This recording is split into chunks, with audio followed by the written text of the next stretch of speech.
Assalamualaikum warahmatullahi wabarakatuh. Salam sehat dan tenang selalu untuk Bapak dan Ibu semua. Coba bayangkan ini, malam hari Bapak Ibu tidur dengan perasaan tenang, tidak ada keluhan apa-apa, tidak pusing, tidak lemas, tekanan darah normal. Tapi saat bangun pagi, mulut tiba-tiba terasa kaku, tangan kiri sulit digerakkan, kata-kata terasa tersangkut di lidah. Ketika itu terjadi, tidak ada alarm yang berbunyi, tidak ada tanda peringatan sebelumnya, dan saat sampai di rumah sakit, dokter hanya bisa berkata, ini stroke. Saya tahu rasanya karena saya pernah melihatnya sendiri di ruang IGD. Pasien datang dengan tatapan kosong, keluarganya panik, dan satu pertanyaan yang selalu muncul, kenapa bisa terjadi? Padahal dia sehat-sehat saja semalam sebagai dokter spesialis saraf. Saya tidak akan menyalahkan makanan cepat saji, rokok, atau gaya hidup buruk seperti kebanyakan orang pikir. Yang mengejutkan, banyak kasus stroke ringan hingga berat di usia lanjut justru dipicu oleh sesuatu yang tampak sehat, sesuatu yang bahkan sering kita berikan sebagai hadiah untuk orang tua. Ternyata jawabannya buah-buahan. Bapak dan Ibu mungkin berpikir, buah kan sehat. Saya makan setiap hari supaya pencernaan lancar, jantung kuat, gula darah terkontrol. Itu benar. Tapi hanya jika jenis buahnya tepat, porsinya seimbang, dan waktu makannya sesuai dengan kondisi tubuh lansia. Sayangnya tidak semua orang tahu bahwa ada beberapa buah yang bisa membuat darah menjadi terlalu kental, menekan pembuluh otak, atau bahkan mengganggu kerja obat yang sedang dikonsumsi. Dan yang lebih mengkhawatirkan, bahaya ini tidak langsung terasa. Ia bekerja dalam diam, hari demi hari. Kondisi ini perlahan menciptakan peluang terbentuknya gumpalan darah kecil yang suatu saat bisa menyumbat aliran oksigen ke otak. Hari ini, saya ingin mengajak Bapak dan Ibu melihat lebih dalam. Ada 9 jenis buah yang sangat umum dikonsumsi oleh orang tua Indonesia. Rasanya manis, warnanya menarik, dan hampir selalu tersedia di pasar. Tapi jika dikonsumsi tanpa mengetahui risikonya, buah-buahan ini justru bisa memicu stroke di usia lanjut. Sebelum kita mulai, coba renungkan, apakah ada buah tertentu yang rutin Bapak Ibu konsumsi setiap hari? Mungkin setelah makan malam atau sambil minum obat pagi? Jika ya, maka video ini bisa menjadi hal yang menyelamatkan hidup. Kita mulai bersama pelan-pelan satu persatu. Sejak kecil, kita diajarkan bahwa makan buah itu baik untuk kesehatan, buah kaya vitamin, tinggi serat, bagus untuk pencernaan jantung dan tekanan darah. Tapi ada satu hal yang jarang dibicarakan, setelah usia 60 tahun, tubuh kita tidak lagi memproses buah dengan cara yang sama seperti saat muda. Bapak dan Ibu, mungkin banyak di antara kita yang masih rutin makan buah setiap hari. Satu pisang di pagi hari, segelas jus jeruk bersama obat, beberapa potong mangga setelah makan malam, semua terdengar sehat. Tapi, apakah kebiasaan itu masih sesuai dengan kondisi tubuh yang sudah menua? Setelah usia lanjut, organ penting seperti hati, ginjal, dan pembuluh darah mulai melambat fungsinya. Hati tidak lagi memecah obat sofisin dulu, dan ginjal pun melambat dalam membuang kelebihan kalium, pembuluh darah menjadi lebih kaku, dan lebih mudah meradang. Akibatnya, buah yang dulunya aman bisa menjadi pemicu tekanan darah naik turun, gangguan irama jantung, hingga terbentuknya gumpalan darah kecil di otak. Saya sering bertemu pasien yang berkata, "Dok, saya tidak makan gorengan, tidak minum minuman manis. Saya hanya makan buah dan sayur, tapi hasil pemeriksaan menunjukkan kadar gula naik drastis, tekanan darah tidak stabil, dan aliran darah ke otak terganggu." Masalahnya bukan di buahnya, tapi di waktu makan, jumlah, dan cara tubuh kita merespons. Maka hari ini, mari kita kenali bersama 9 buah yang terlihat sehat, tapi bisa menjadi bahaya tersembunyi jika dikonsumsi tanpa pengetahuan yang tepat. Bapak dan Ibu, siapa yang tidak suka semangka? Rasanya manis, segar, dan mengandung banyak air. Di siang hari yang panas, sepotong semangka dingin terasa seperti hadiah dari alam. Banyak lansia yang memilih semangka karena dianggap menyejukkan, membantu melancarkan buang air kecil, dan rendah kalori. Tapi pernahkah Bapak Ibu merasa pusing, lemas, atau tidak seimbang saat bangun tidur di pagi hari? Semangka memang kaya air, tapi justru disitulah letak bahayanya. Semangka bersifat diuretik alami, artinya bisa memicu tubuh membuang cairan lewat urin lebih cepat jika dikonsumsi di malam hari. Terutamalah lansia yang sedang minum obat jantung atau obat tekanan darah seperti diuretik, maka tubuh bisa mengalami dehidrasi saat tidur tanpa disadari. Ketika tubuh kehilangan cairan di malam hari, darah menjadi lebih kental, peredaran darah melambat. Apalagi saat tekanan darah menurun secara alami saat tidur. Kombinasi ini menciptakan kondisi ideal bagi terbentuknya gumpalan darah kecil yang bisa menyumbat pembuluh darah otak. Inilah salah satu penyebab stroke dini hari yang sering tidak disangka. Saya pernah menangani pasien bernama Pak John, 72 tahun dari Tegal. Beliau rajin jalan pagi, jarang makan gorengan, dan hanya ngemil semangka setelah maghrib.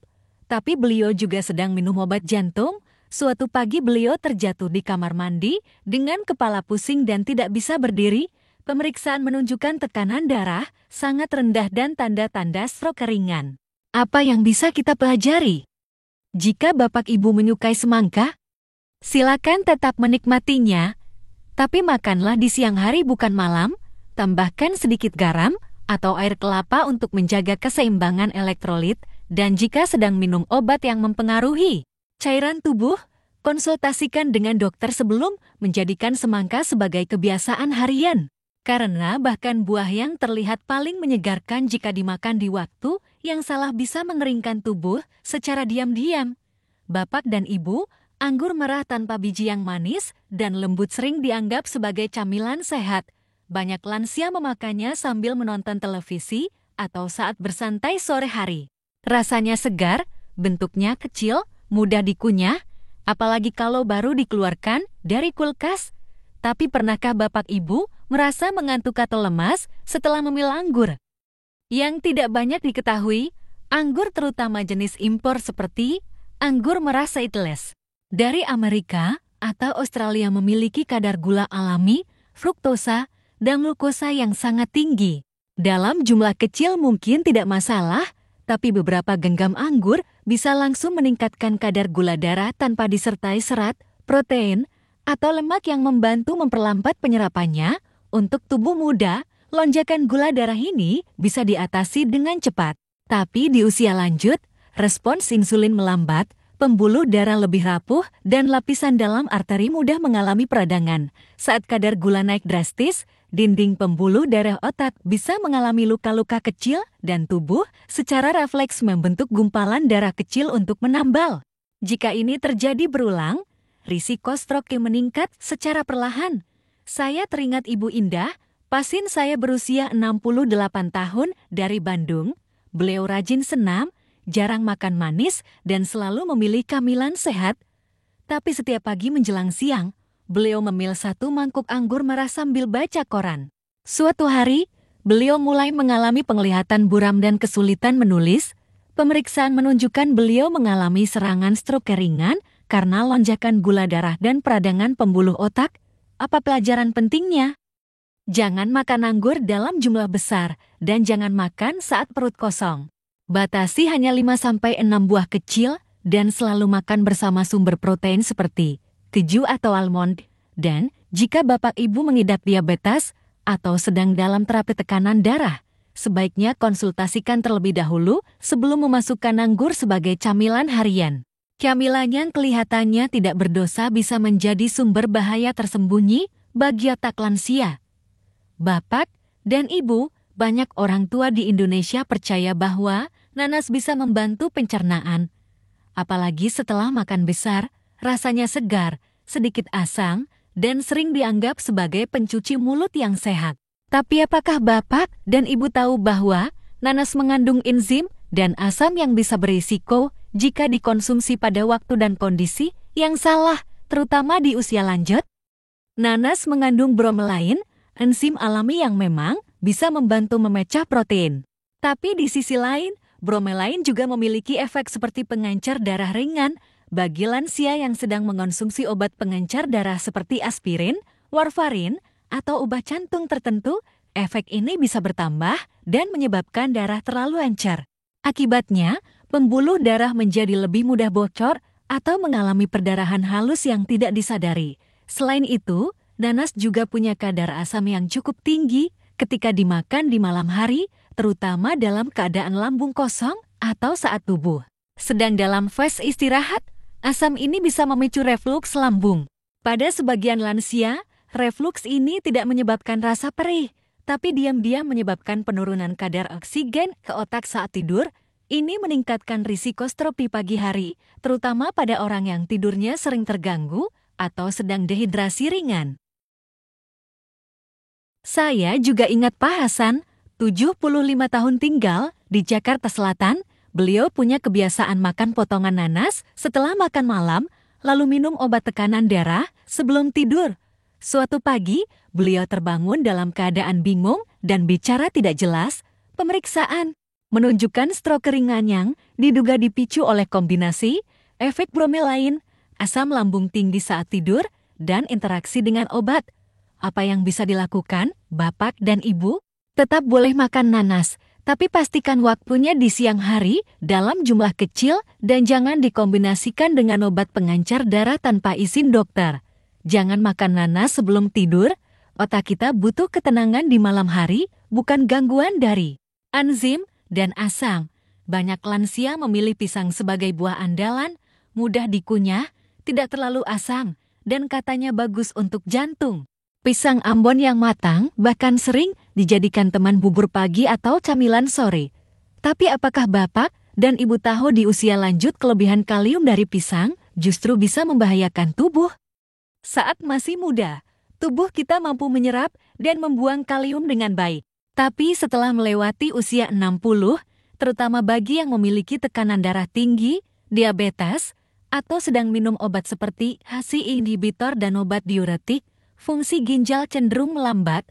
Akibatnya kalium dari makanan termasuk dari pisang tidak dibuang secara efisien dan mulai menumpuk dalam darah. Kadar kalium yang terlalu tinggi dapat mempengaruhi irama jantung, membuat pembuluh darah lebih tegang, dan dalam kasus tertentu memicu terbentuknya bekuan darah yang menyumbat aliran darah ke otak. Yang membuatnya berbahaya adalah karena gejalanya sering tidak terasa hingga sudah terlambat. Contohnya terjadi pada Ibu Aropah, 70 tahun tinggal di Tegal. Setiap pagi, ia makan 2 buah pisang Ambon bersama bubur oat dan jus jeruk, lalu minum obat darah tinggi. Awalnya tidak ada keluhan, namun setelah beberapa bulan, jantungnya mulai berdebar lebih sering, mudah lelah. Dan suatu pagi, ia terjatuh di kamar mandi karena kehilangan keseimbangan. Hasil pemeriksaan menunjukkan kadar kalium tinggi, irama jantung tidak stabil, dan tanda-tanda stroke ringan. Apa yang bisa dipelajari dari sini? Pisang tetap bisa menjadi bagian dari pola makan lansia asalkan dikonsumsi dengan bijak. 1 potong kecil di pagi hari cukup dan sebaiknya dikombinasikan dengan protein seperti yogurt tawar atau kacang rebus agar penyerapannya tidak terlalu cepat. Hindari konsumsi berlebihan. Dan jika Bapak, Ibu sedang mengonsumsi obat tekanan darah atau memiliki masalah ginjal, konsultasikan ke dokter sebelum menjadikan pisang sebagai buah harian. Dipahami dengan benar, mangga harum manis sering dianggap sebagai buah musiman yang sangat menggoda. Teksturnya lembut, rasanya manis alami, dan aromanya mengingatkan pada masa kecil. Banyak lansia memilih mangga sebagai camilan sehat, pengganti kue atau makanan manis lainnya. Tapi apakah Bapak dan Ibu tahu 1 potong mangga matang bisa mengandung lebih banyak gula daripada 1 donat?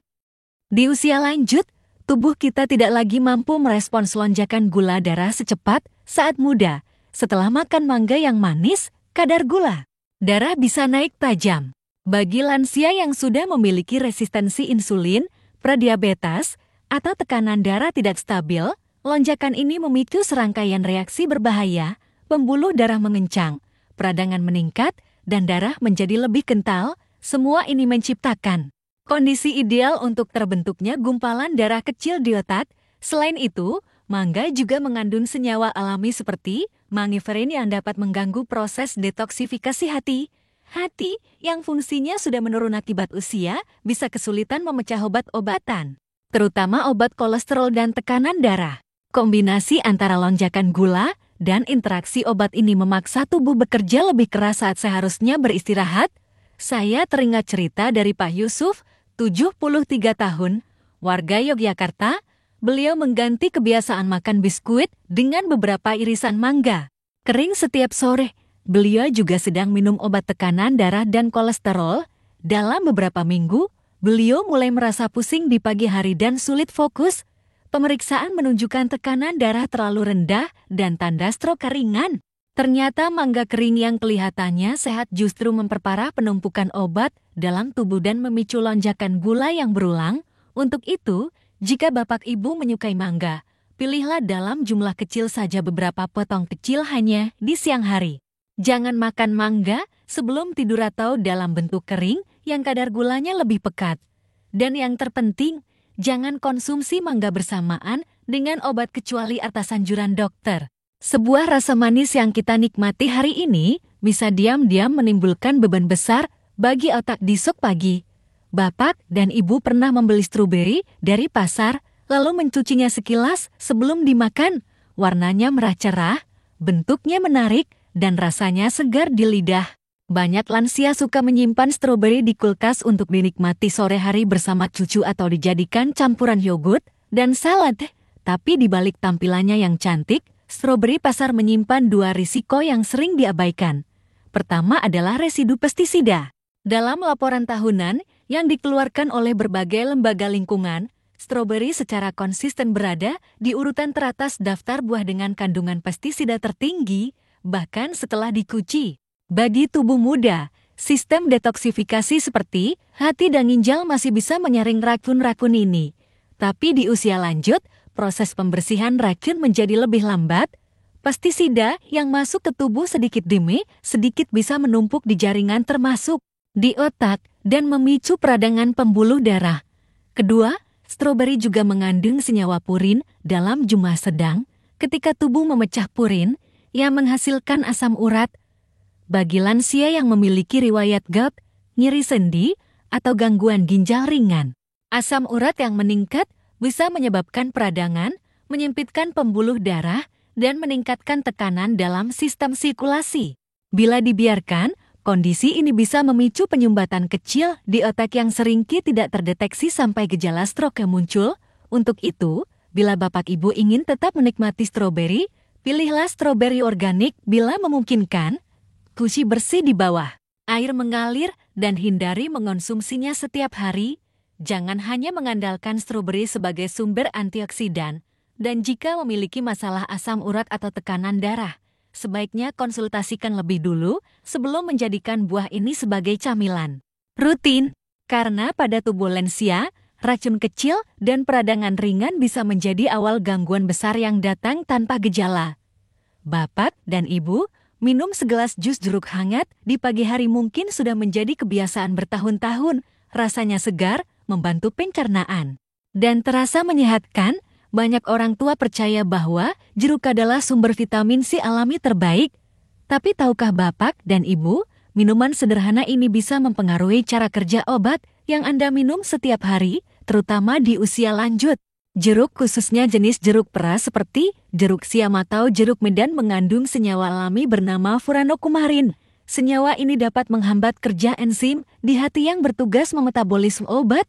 Akibatnya, obat yang seharusnya dikeluarkan secara perlahan dari tubuh malah tertahan terlalu lama dalam darah.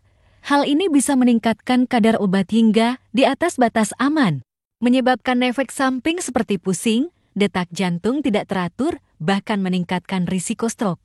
Jika obat tersebut terkait dengan sistem sirkulasi, interaksi ini paling sering terjadi pada obat penurun kolesterol, statin, obat tekanan darah seperti amlodipin, dan obat jantung. Masalahnya banyak pasien lanjut usia tidak tahu bahwa segelas jus jeruk di pagi hari bisa memperkuat efek obat secara berlebihan atau malah membuat tubuh tidak bisa mengeluarkan racun dengan baik. Saya sering menjelaskan hal ini dalam ruang praktik, dan banyak pasien terkejut. Tapi, Dok, saya pikir jus jeruk itu menyehatkan, kata mereka. Dan memang benar di usia muda dan tanpa obat, jus jeruk bisa menjadi pilihan baik. Tapi di usia lanjut, dengan banyak obat yang dikonsumsi setiap hari, jeruk bisa menjadi pisau bermata dua. Apa solusinya? Bapak, Ibu tetap bisa menikmati rasa jeruk, Tapi jangan dikonsumsi bersamaan dengan waktu minum obat. Batasi porsinya, hindari jus pekat dan pertimbangkan memilih jenis jeruk kecil seperti jeruk baby atau jeruk pontianak yang kandungan furanumarinnya lebih rendah. Yang terpenting, jika Bapak Ibu rutin minum obat jantung atau tekanan darah, selalu tanyakan kepada dokter, apakah buah yang tampak biasa ini cocok untuk kondisi Anda? Karena dalam tubuh yang menua, interaksi kecil bisa membawa perubahan besar. Bapak dan Ibu, di banyak daerah di Indonesia nangka matang sering dianggap sebagai camilan istimewa. Aromanya wangi, rasanya manis legit, dan teksturnya lembut membuatnya disukai banyak orang tua, terutama saat disajikan sebagai pencuci mulut setelah makan siang. Tapi di balik kelezatan itu, nangka menyimpan risiko tersembunyi, terutama bagi tubuh yang sudah tidak sekuat dulu. Pertama, nangka termasuk buah dengan kadar gula alami yang sangat tinggi. Satu cangkir nangka matang bisa mengandung lebih dari 30 gram gula.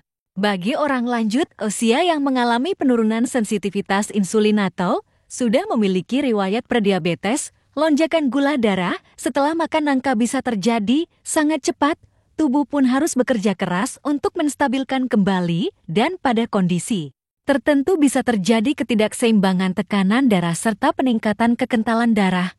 Selain itu, nangka juga memiliki sifat sulit dicerna bagi sebagian lansia, terutama bila dikonsumsi dalam jumlah banyak atau saat perut penuh.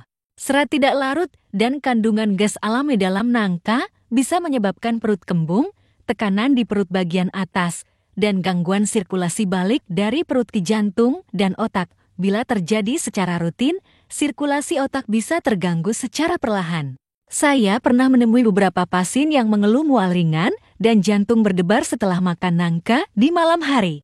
Ketika ditelusuri, mereka juga sedang menggunakan obat penurun tekanan darah. Kombinasi lonjakan gula dan tekanan di sistem pencernaan bisa memberi beban tambahan yang tidak terasa, namun berdampak pada keseimbangan sistem sirkulasi. Jadi, bagaimana? Sebaiknya, jika Bapak Ibu menyukai nangka, makanlah dalam porsi kecil dan hanya di siang hari saat tubuh masih aktif. Jangan makan bersamaan dengan makanan berat dan hindari jika sedang merasa kembung atau sedang dalam pengaruh obat yang sensitif terhadap gula. Pilih waktu yang tepat. Dengarkan tubuh, karena yang manis belum tentu aman jika dikonsumsi di waktu yang tidak sesuai. Bapak dan Ibu, salak adalah buah yang sangat akrab di banyak rumah tangga Indonesia, mudah ditemukan, tidak terlalu mahal, dan bisa disimpan lama tanpa kulkas. Banyak orang tua suka menikmatinya sebagai camilan malam sambil menonton televisi atau menemani secangkir teh hangat. Tapi, apakah Bapak Ibu pernah mengalami sembelit atau pusing ringan keesokan paginya setelah makan salak?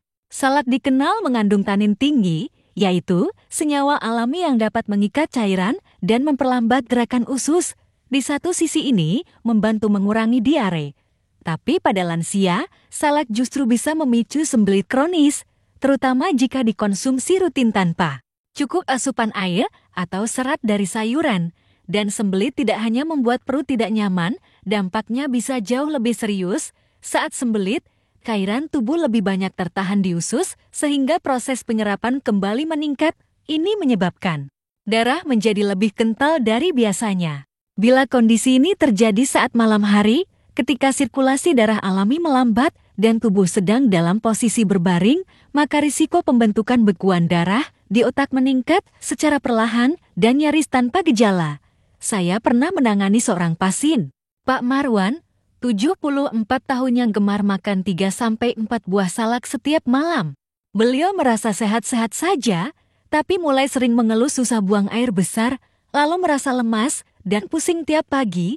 Pemeriksaan menunjukkan darahnya lebih kental dari normal, tekanan darahnya tidak stabil, dan hasil pemindaian otak menunjukkan adanya penyempitan sirkulasi kecil. Jika Bapak Ibu tetap ingin menikmati salak, batasi hanya 1-2 buah dan selalu imbangi dengan air putih yang cukup. Jangan makan salak di malam hari, terutama jika belum buang air besar dengan lancar.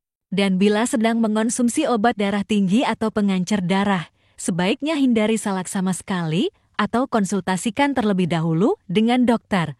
Karena pada tubuh lansia bukan hanya gula atau asam yang berbahaya, kurang cairan saja bisa memicu risiko besar yang tak terlihat. Bapak dan Ibu yang saya hormati, setelah mendengar seluruh penjelasan tentang 9 buah yang sering kita anggap sehat, mungkin muncul rasa bingung. Apakah sekarang semua buah menjadi berbahaya? Apakah kita harus berhenti makan buah sama sekali? Tentu tidak. Buah tetap menjadi bagian penting dari pola makan sehat. Namun di usia lanjut tubuh kita berubah, maka cara kita menikmati buah pun harus ikut berubah. Apa yang dulu aman di usia 30-an belum tentu masih aman di usia 60 ke atas, terutama bila Bapak, Ibu sedang mengonsumsi obat rutin, memiliki tekanan darah tidak stabil, atau fungsi ginjal dan hati yang sudah menurun. Yang perlu kita lakukan bukan menghindari buah, tapi memahami jenis buah, waktu terbaik untuk makan, porsi yang tepat, dan bagaimana mengombinasikannya agar tubuh tetap seimbang. Jangan makan buah terlalu malam, jangan berlebihan, dan jangan berasumsi bahwa karena alami pasti aman. Jika ingin lebih aman, pilih buah rendah gula dan tinggi antioksidan seperti apel hijau, alpukat, atau beri-berian. Makan buah bersama protein seperti kacang atau keju dapat memperlambat penyerapan gula dan membantu menjaga metabolisme tubuh tetap stabil.